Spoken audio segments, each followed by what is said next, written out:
来这位网络的红人吴达伟，曾经代表着民众党参选着新北市议员，伊今仔日来证实，将要来接任着国民党的议员陈伟杰办公室的顾问。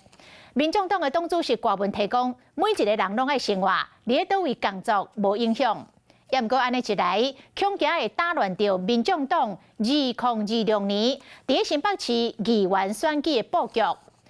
吴达伟本人是讲，即摆离这个大选还阁早咧，未来的目标也是希望会当以民众党的身份来参选。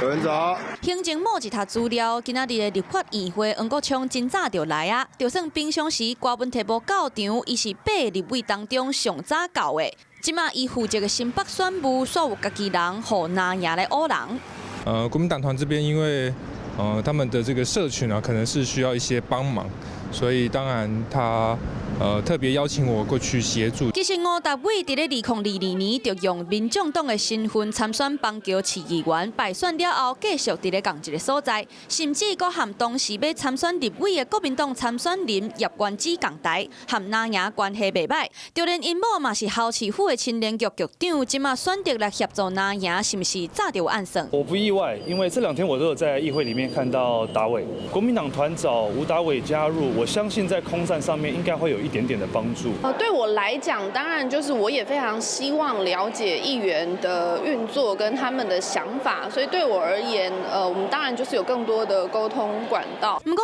吴达伟即马也阁是民众党籍，即马选择到拿赢斗3天，未来会用倒一党的身份出战2026的议员选战嘞？当然是以这个目标做迈进，因为自己毕竟还是民众党的党员，那对民众党这个感情比较深厚。每个党都有每个党的初选规矩，所以也不是说现在先喊了就会有一个先喊先赢的一个状况。那在这次大选之后，其实有很多人都已经纷纷表态，希望可以来参选2026。那板桥，我们不排除有美女刺客。这笔录是毋是咧讲前新北市府发言人施千晴，但细汉无讲明。不过这个意思，敢若嘛是讲，毋是一定爱吴达伟来选。